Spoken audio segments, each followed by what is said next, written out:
Hello, everyone. Welcome back to How to Trade. I'm Shane Vernier, and this is the U.S. Mid-Session Brief. Today, we're going to recap the ECB's big move.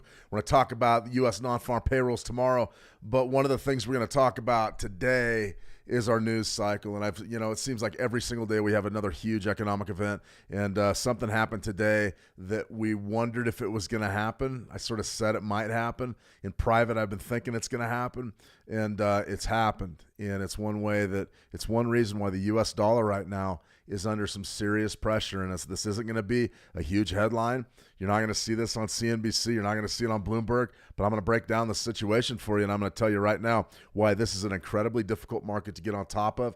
If you were going to take your money and go home for the week, I wouldn't blame you.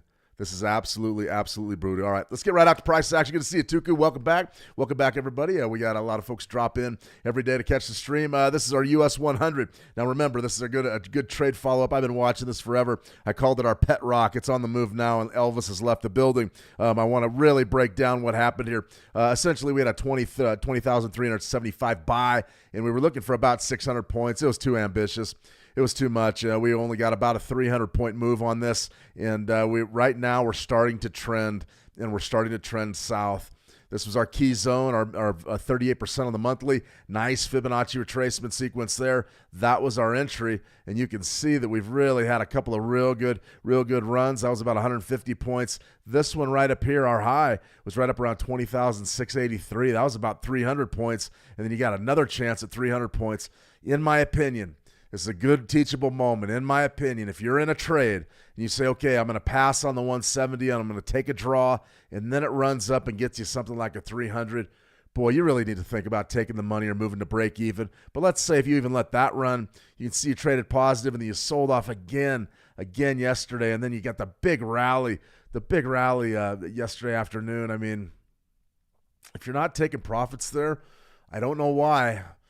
Just sticking blindly to a risk versus reward. I mean, that's, when we initially put that trade down, we're looking for the immediate bounce back. We didn't get that. We got incredible pressure. We got a couple of big profits out of it, and now we're coming off, and now the level is sort of broke. We broke positive again today, but we haven't been able to sustain above that level. I have to tell you guys, I'm really starting to think that the top's in for the year. Really starting to believe that. And, I've wanted to short these markets for a long time. And I think that we're almost there. There's a couple things I want to see first, but I got to tell you, if you're still in this US 100 trade, I guess just let it play out right now with your original risk versus reward, which is about 600 points. But, realistically, that's a real tough one. That's a real tough loss to take because we've been up 300 twice. So you've got to figure out how you want to trade, and you've got to be consistent with what you want to do. So that was our first trade follow-up. I wanted to definitely touch on that. Mark Corp, good to see you. Mark, Claudio, good to see you. Claudio, Lucky. Hey, what's up, Lucky? How's it going? Himu, T. Marine, always a pleasure, T. All right, guys, we're going to talk a little bit of news today, and this is very, very important because I've been racking my brain wondering what the heck's going on. What the heck's going on with the U.S. dollar? And right now it's getting clobbered, and I think I got a pretty good idea what's happening now. And I'm going to show you some proof for what I say. As they say now, it's real popular. We're going to show you the receipts. I'm going to show you some of the receipts, why I think what I think. Take it or leave it, but I think that we're in a big time situation of flux. One last trade that we're still in. This is probably our new pet rock. This was that gold, sort of that 4-hour trade that we did a few days ago, swing trade. It's up pretty good, but there was your entry, and we're still rotating right around break even. We're up a little bit. Took a nice draw there earlier today, but now we're on the rally. Am I holding longs or shorts gold? I'm holding longs gold. And the reason why is geopolitical situation. We're going to cover that as well. Absolutely a lot. Is DAX on support? Himu. All right, we'll do one question here, and then we're going to get right in the DAX. I'm not a big trader of the DAX. I know we have a lot of folks in here that are from the Eurozone that trade the DAX. As far as what can we really say about it? I don't believe we're anywhere near support. You're trending. No, we're not near support. So if you are trading the DAX, if that's what you're asking, I will be watching 24,000 the top side. But this right here, this is just a banger. It's up again big this month, and you're seeing a tremendous amount really flowing into that area. Why? Because there's a lot of spending going on right now. That's for sure. Okay, everybody, we had one more trade follow-up, and then we'll get started. Remember, if you want to trade any of this stuff, check out Switch. Switch Market's 100% credit bonus. Got everything you need. If you're an international client outside of the United States, be sure to see if Switch is available in your jurisdiction. We got some big news on Switch coming your way relatively soon, too, as well. It has to do with licensing and regulation, so we're going to talk about that. A big step forward for Switch Markets. This trade follow-up right here is definitely one that, let me see, what is it? Right here. Oh, I've got. In case USD gets smashed, Kiwi resistance at play on deck. I put this one out earlier today. Okay, the biggest thing that we want to remember right now is that the U.S. dollar is in trouble. It's off again. It's starting to fight its way back in to near break even. But right now, the DXY, if that's what you're talking about, the DXY is just getting absolutely crushed over the last few days. We're down at 104 for that dollar index. So what does that mean? It means, well, we're getting a big move.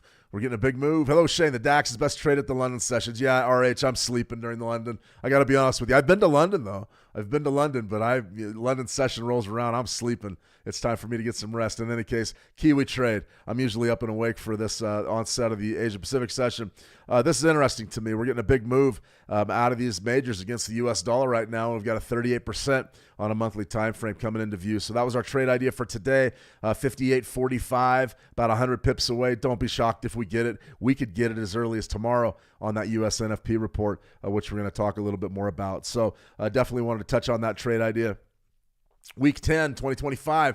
Today was the ECB announcements. That's what the entire game was about. We're going to look at our Euro pairs, but we've also got some big-time news events that we really need to cover here. So before we get to that, we're going to talk a little bit about the U.S. dollar and really what's happening with just a runaway DXY. The dollar index is getting smashed, and everybody's saying, okay, Shane, there's tariffs. All right, there's tariffs. We talked about this level not too long ago, yesterday, 103.94, 104. That's a huge zone. This is a make-or-break time for this dollar index. If you don't get bidders to really defend that 62%, essentially, if you don't get the bidders to step in and really help the dollar across the majors, then this thing's going to plummet, and it could really, we could be looking at 100 here relatively quickly. This is a voracious loss. Currency markets don't move like this, and this one is. And right here, you've got something like, 3%? 3.25% we're off for this month. That's crazy. We're only a week into it. That means that institutions are balancing their books and they're strategizing for the future. We're going to talk about why. Now, listen, I get called a lot of things, and I don't mind. I genuinely don't mind. I don't care. I've been doing this a long time, and one of your things that can really help you as a trader is being able to read between the lines. Understanding, okay, what's important and what isn't. I'm going to go over the ECB numbers. They're not that important today. I'm going to go over them. This is what's important right here. You'll remember back in the fall after Trump was elected, we covered the Fed Live. We'll be doing it again this month. And the big headline and the big question really was, hey, are you going to step down? Trump doesn't like you. Are you going to step down? And they were saying that to Jay Powell, the Federal Reserve chief. They said, listen, Trump's not a big fan. Are you going to step down? He says no, and he can't fire me. I remember the presser. Very short, very sweet, very, very, very emphatic, very strong. Things are changing. Yeah, we'll look at the dollar yen here in a second. Things are changing in a big way. Right here, November 7th, Powell says he won't resign for Trump and he can't be fired. It's not permitted under the law. Well, there's always a way to get to somebody. There just is. This was introduced earlier today. A lot of us thought this was coming, and by a lot of us, I mean traders, analysts, folks that are in the financial community. We thought that this was coming. Me personally, I listen to a lot of media of all kinds. I listen to alt media. I'm on X. I'm listening to the news. I'm watching CNBC, Fox Business. I even watch CNN and MSNBC. Why not? You might as well hear all perspectives. And this right here we thought was coming. This is how you control the Fed. You make it really march to the step of your drum. This is Thomas Massie, Republican representative in Congress. I just reintroduced into the Fed. The title's the Federal Reserve Board Abolition Act. Now remember, Trump can't fire Powell. Okay? Can't disband the Fed, but guess who can? Congress. The Fed is a private banking entity. They're a private banking entity. They operate. All right, they operate at the direction, not necessarily the direction, but at the, they operate on behalf of the U.S. government in our monetary system. They're given two jobs. Number one, preserve maximum employment and preserve pricing stability. Okay, they operate on the back of a congressional charter. They're talking about pulling their charter. if this happens, no one knows what will happen to our monetary system. My guess is it'll be incredible shockwaves, and then you'll see something like Switzerland come out of it. You'll see a very, very highly valued dollar, but I don't necessarily know the path to get there. This, a lot of people thought, would never be possible. It's possible. It's possible. Believe me. You just saw the Trump administration strong arm BlackRock into buying the Panama Canal. Supposedly, they're going to sign the Panama Canal over to the U.S. government here in the coming weeks. BlackRock strikes $23 billion deal. No one ever thought that was going to happen. No one ever thought that was going to happen either. You have a bill there. Now, here's the difference between other times this has been brought. I believe Ron Paul brought it once. You have votes now. You have political capital in the presidency. You also have a Senate that's willing to dance, and you also have a slight majority in the House. There are votes there to potentially make this a reality. Now, if this does happen, if they do get rid of the Federal Reserve, there's going to be a lot of restructuring in global finance. There's going to be a lot of restructuring in U.S. finance. I don't believe this is going to pass, but what this can be used to do is to place pressure on the Fed to cut interest rates. And I always say, hey, I'm going to show you exactly why I think what I think. This right here is a big-time shift. And it ain't because inflation's coming down. Inflation's as high as it's been, and you've got new tariff concerns. You've got all these different things. But look what the markets are doing. Okay, at the next Fed meeting, 19th of March, we're going to have it for you live here. You're still sitting at about 93% say that rates are going to stay the same. Okay, but take a look at what begins to happen. In May, all right, now it's about a 50-50 shot that you get a rate cut. Remember, we weren't pricing the first rate cut until September. What about June? Now we're talking. Now you're almost guaranteed at least a quarter-point rate cut in June, but maybe more. What about in July? You see what I'm getting at?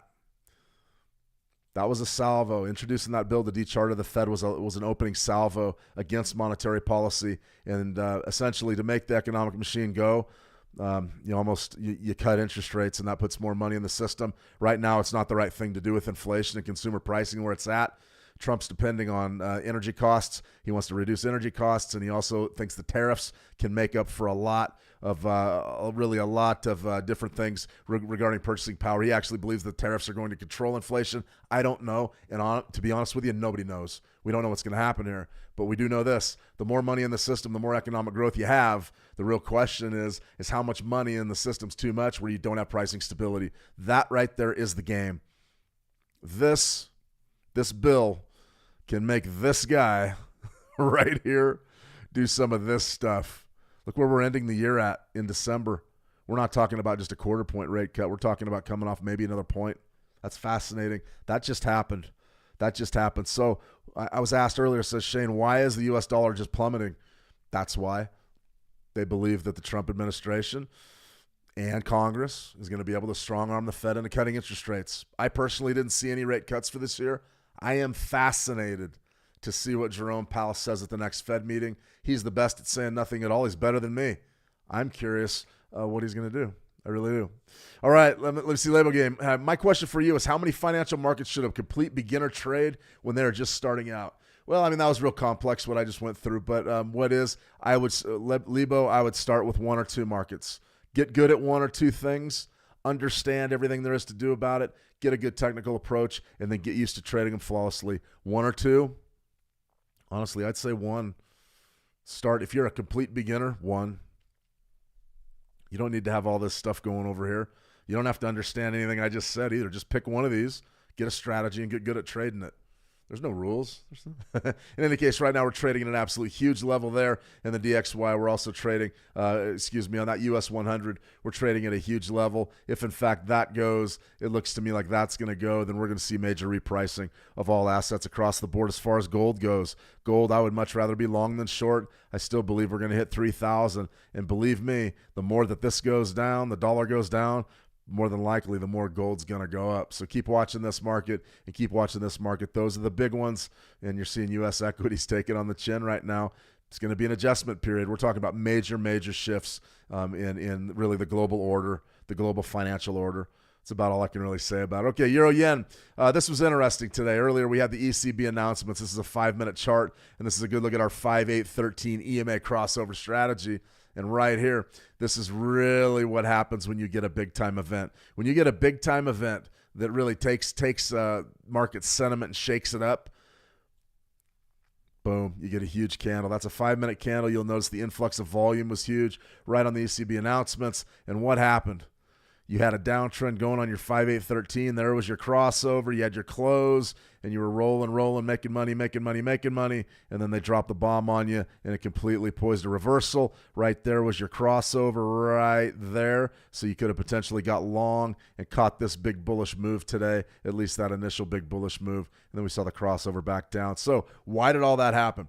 The ECB decided they were going to open their mouths and do a little rate cutting, and that's fantastic. I absolutely love it.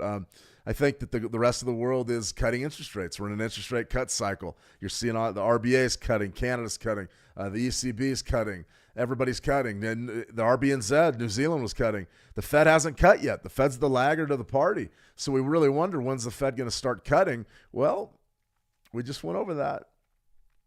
Maybe sooner than I thought. I didn't know they were going to get to Powell, but it looks like they're going to get to Powell. And in any case, news of the day is this: ECB deposit facility rate.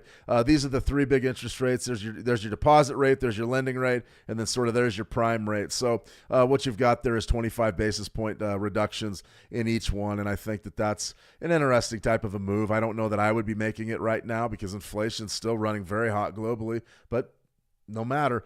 Cutting interest rates, the ECB lowered 3 key interest rates by 25 basis points, reducing the deposit facility rate to 2.5, the main refinancing rate to 2.65, and the marginal lending rate to 2.9. The decision reflects an updated assessment of the inflation outlook and monetary policy transmission.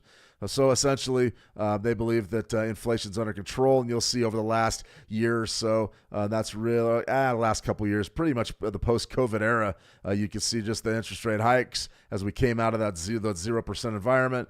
You had a bunch of hikes there to try to control inflation, and now we're sort of on the downward trajectory. The real question is, now that we're cutting rates, is inflation under control? And I would say no, it's not. But I don't work for the ECB. I don't have a big fancy watch. I have a Fitbit. I track my pulse while I trade. But these guys have the Rolexes. These guys and gals, Christine Lagarde, she wears $5,000 suits to these meetings, and that's just the way it is. So you got a 0% there, and then you saw the big stiff rate hikes to try to control runaway inflation after COVID, and you're still trying to figure out what the monetary system is at this juncture. What does all that mean for the euro? Well, a couple of things. Number one, Euro USD. This was really an interesting type of a trade. We highlighted this actually as it happened. This is our coded 920 EMA strategy. If you missed that video on YouTube, be sure to check it out. But we showed how to use ChatGPT to code this area between the 9 and the 20 EMA. We get that shaded in, and also our signal bars. When we get a bearish close, the first bar after a crossover, a cross under, would be purple. That would be your sell signal. And the first bar after the crossover develops, the close on that, what do you got? You got a nice buy signal there. Pretty interesting little tool if you're into crossovers. So something like this. Take a look at what you had there. Your gold bar, it's a doji, but it's still gold. That was your buy signal, and that was way back down at 104.91, and now you're trading 107.98, and really the throttle's open. So interesting thing right there. I think that the Euro USD is one of those. I put a few trade ideas out. We didn't really get the love that I was looking for at 38%. We got a little bit of a pullback down here, but not much of one, just a few pips. This one right here, though, this one looks like it's going to cash in pretty good. So this monthly high right now is 108.53, and we're sort of coming back down underneath that 108 level, and I think the worst of it could definitely be over. Let's go ahead and take a look at our 30-minute chart. You can see how intense it got. I mean, this was our sell that we were highlighting the other day, right up there around 108.17. So I was saying probably 108.09, something like that. 108 you could have got away with. And right there, what's your sell? You hit that line just absolutely perfectly, pulled back beautifully there, and your low was right around 107.84. That's a pretty good move.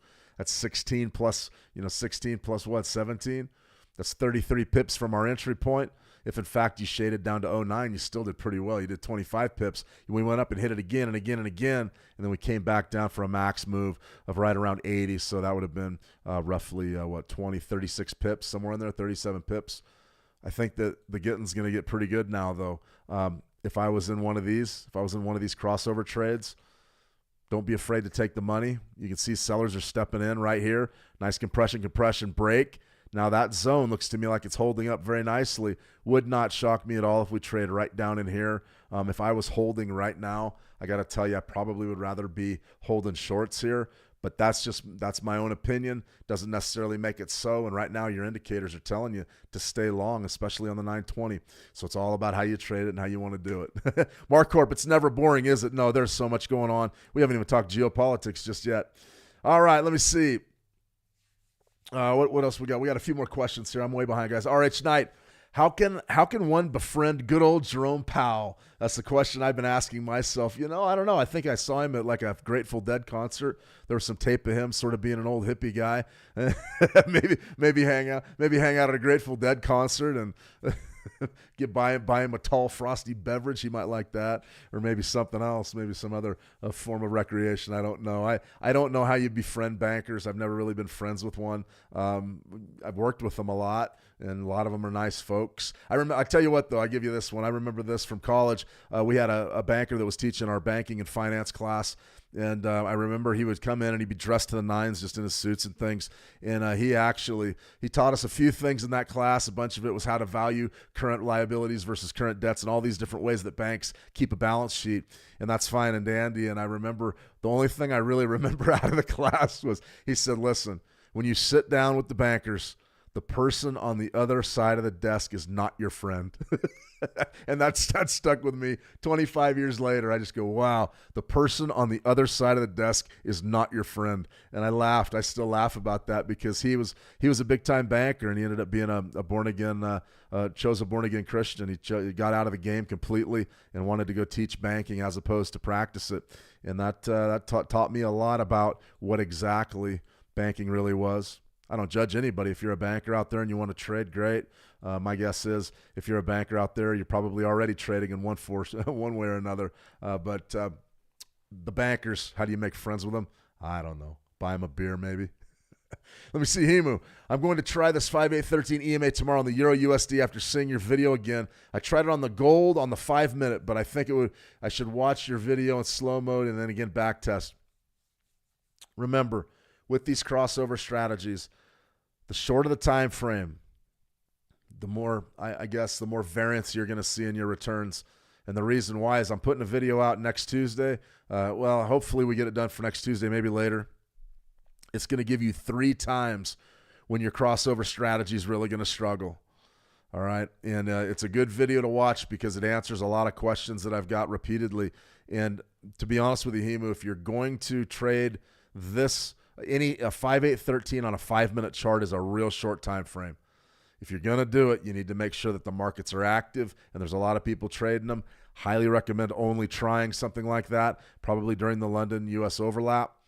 That's probably when I would do that. And if you're not sure when the London-U.S. overlap is, look it up. Just go ahead and Google it. It'll give you the exact time in your time zone. What I would say is maybe tomorrow, we're gonna take the 5813 down to a 1-minute tomorrow after NFP, not before NFP, after NFP, and we're gonna see if we can get some trades. But I'm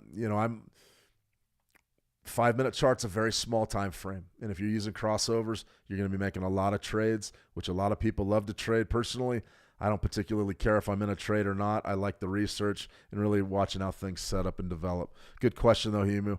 Let's see right here, dollar CAD. This is one that's under fire. Tariff talk, oil prices. I mean, anything you can imagine, and the dollar CAD's all over the joint. Well, right there, 38%. 142.72 has actually stood up very, very well. Very, very well. So if you were trading the dollar CAD right now, would I rather be short or long? Let's go down and take a look at the 4-hour chart and see exactly what's happening. It's a beautiful trade. I mean, that pull off right there, right down to that 38%, 142.72. What's your low? Your low right there is 142.38. So you took a bit of a draw, a lot of volatility right now, and then you got the big bounce. Up. So, would you want to be long or short right now? Probably neither. I think that if you wanted to scalp this for maybe 10 pips, you could step up at 142.71 and maybe get the job done for maybe 10 or 12 pips relatively pain-free. But you've got to be very careful with what you're doing. 30-minute chart, I mean, you see the bidders are there. It is a demand zone. There's no question about it. The real question is are those bidders still going to be there the next time through? I would say later today, as the market slows down, I don't really have a problem taking a rotational trade there. You can bid that and probably get away with it. The only problem is you can't expect to get a huge runner. You're probably just going to be looking for like 8 to 10 pips, real tight scalp. And even that, would I deem that as higher risk than usual? Yeah, I would. Because you can see your initial approach to that line, your low is 142.60, and your high right there is 142.93, and your entry is what? 142. So, I mean, you're right there for a fast 20 pips without taking much of a draw at all. I mean, that's what we want to do. So this next trip down, realistically, if you're gonna use market structure to get out of this thing, you're probably going to be wanting to go right on the line right there. So 142.71, your stop loss is going to be down there at 142, maybe 37-ish. Still pretty good risk, 34 pips. So you've got to at least be able to get 34 to the top side of that, which means you're going to have to print 143s, something like that. Is it worth it? I don't know. Going into NFP tomorrow? I don't think so. Absolutely. Let's see. Yeah, we had 2 questions there, and we're definitely going to pull these markets out. Team Marina, can we look at the Aussie Kiwi? Absolutely. We had a question for the dollar yen first, so let's go ahead. Let's go ahead and pull out the dollar yen, and I'll just give you a quick rundown. Okay, there's a lot going on. Clearly, on the forex, you've actually seen the yen, looking to gain on the dollar for the 3rd straight month. That's interesting. As far as key levels, key macro levels, this would be a situation where I really don't have any. I know that you're not supposed to ever say you don't have it, but realistically, I'd be looking at 2024's low down there, 139.57, which is still at about 800 pips. So, I mean, we've got a monthly Bollinger midpoint in there, which is legit, but realistically, probably want to get on the short side of this. Now, we are sort of in rotation. The market's not trending per se, but there's definitely bearish pressure here on the monthly. 3 losing months in a row. Let's go down to the weekly. This might be a decent chance to take a short, realistically. So you've got the weekly setting up. You've got a bearish week of about negative 1.78%, but we don't really have any levels. We don't have anything to hang our hat on. So let's go down to a daily. You still don't have anything on the daily. Look at this. Spike high, lower extreme. Price is just sort of milling around. It looks like you got a nice compression and then a break. I go right down to my 4-hour, and I think this should probably give us a trade. Now, we already missed it, of course. But if we were going to go 4-hour, and you'll see just look how slow my computer is bogging down with all the action. As another thing, as you guys get these big computers and start trading, you'll notice that the more active the markets are, the more ticks that are hitting your machine, the slower it'll go. And I've had very expensive machines, and it's always the same. Always the same. Okay, so you can see right there, spike high to a spike low, rotation back up to 50, and then we came off. For me, probably wouldn't mind. You can probably get away with 148.08s again. Tight scalp, 15 pips, something like that. If you wanted to shoot for 25, you could let it. All right, but I'd probably be shooting for 12 to 15 pips, and you're probably going to be in that trade for quite a while. So that would be one to look at if you wanted to be aggressive. And the reason why I would put it out there is because of this. A lot of folks call that a liquidity sweep. I'd say, yeah, there's sellers there still. You could do that, or you could just be patient. And I give you guys options. Probably a better trade is just to wait for the back end of that golden zone at 62. Probably looking at 148, 55s, 54s. Now, you don't want to play it that tight. Probably 52s or 50s. And that would be your trade up there. Looking to the short side. I don't have any problems with the short term in intraday short here. I think that's probably the way to do it. Something to think about there on the dollar yen. I hope that does help. All right, Aussie Kiwi.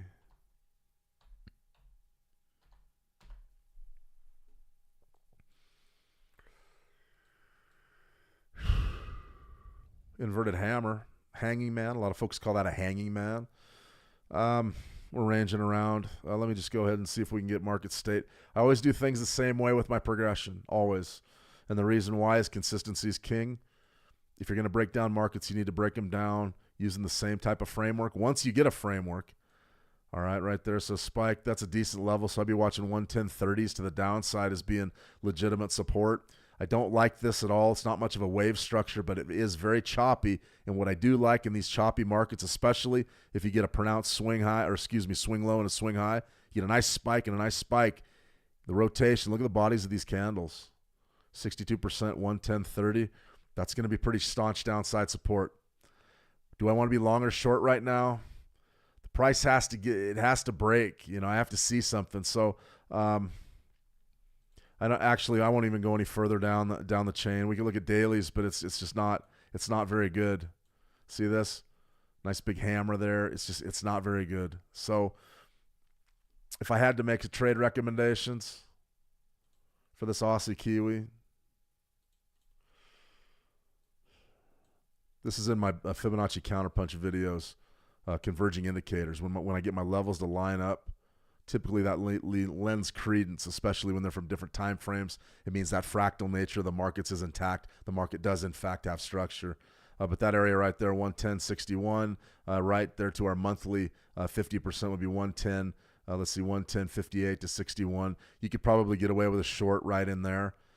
But again, we're probably not looking for very many ticks, 10 to 12 ticks. The trade probably would be to wait for this thing to go from 110.42 and push lower and then buy that macro level and then try to play rotation back up. Make sure there's no key market drivers coming out, though, that could actually sink your boat. That's for sure. Hope that helps, Team Arena.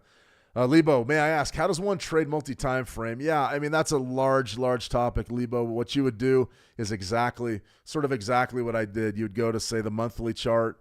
At least I do. I go monthly, weekly, daily. You'll notice I skip the weekly on this analysis because there's not going to be anything there. You see how tight the months are. The weeks are going to be very, very choppy. But what I would do is I would go through on my longer-term time frames, and I would establish levels, support and resistance zones, be it moving averages, be it Bollinger Bands or Fibonacci's, and then I would take that right down, realistically right down to smaller time frames. So we've got a convergence of a monthly Fibonacci and a daily, and that's going to give me sort of my happy zone up there where I'd look to sell. That's how you do it. You decide your technicals on your long time frames. You work long to short, bang, bang, bang. You overlay them and see what converges, and those are going to be your robust support and resistance levels. There's a lot to multi-time frame analysis, but that's essentially what it is in a nutshell. All right, guys, I'm going to go ahead and sign off here. Two things that I want to cover very briefly. This news cycle is evolving rapidly. What happened yesterday? The U.S. halts intelligence sharing with Ukraine. U.S. stops sharing intelligence with Russia or on Russia with Ukraine. This isn't, people that are, we heard a phone call or, we think we saw this. Or no, what we're talking about is missile guidance systems. The ballistic missiles that were given to the Ukraine by the Biden administration and from NATO, those run on a lot of U.S. intel. That means the satellites are dialing in coordinates, they're choosing targets, and they're laying out those missile attacks that the Ukraine's been running inside of Russia for quite some time. It doesn't matter if you think it's right or wrong. It is what it is. The U.S. has shut that down, and why that's important is because of this right here. We've got a lot of saber rattling out of the EU right here, threatening total war. France will keep providing military intelligence to the Ukraine as the U.S. freezes theirs. France to consider protecting its European allies with its nuclear arsenal. This is all escalation. This is World War III talk, and this will shake the markets. It's one reason why we're seeing bearish pressure today. But this right here, France will keep providing military intelligence to the Ukraine. Remember this, the U.S.'s intelligence has been going through NATO. So when they cut off that intel to the Ukraine, theoretically, they cut off all those satellite resources and all those missile guidance systems. They cut it off to all of NATO. If, in fact, those systems are still running and these strikes begin to be carried out again using that U.S. intelligence, that's going to be grounds for Trump to pull out of NATO and really just get away from the Article 5 of the NATO Charter. It doesn't matter what we think about these things. That's what's happening. So be ready. Be ready. The U.S. pulling out of NATO will be a major, major announcement that will shake your markets. My job here is to get you guys ready for what's going to move the markets. I showed you two things that a lot of people would laugh in my face and call me a conspiracy theorist for. Those two things are very, very, very real. They're very real. Number one is the Fed getting its charter revoked, and number two is seeing the United States pull out of NATO. Doesn't matter what we think of these things. It matters what will move the markets. Both of those things will absolutely shake the markets to their core because nobody thinks they can happen. Believe me, they're on the table. All right, guys, I'm going to go ahead and sign off for right now. Tuku, good to see you. Thanks. You're absolutely welcome. I always have fun doing these. If you want to talk a little bit more, swing by howtotrade.com. Go ahead and enter the trading room and get on into send me a private message, see what you're up to trading-wise. As far as NFP Preview, I said we'd do it today. There's no reason to. I'm going to preview it tomorrow morning before we go on live, but here's a quick look at it. We're expecting job growth to be there. We're expecting non-farm payrolls to come in above the previous release. That I don't believe that's going to happen, but maybe. But this is the key. This is what we're going to start watching with our U.S. jobs market.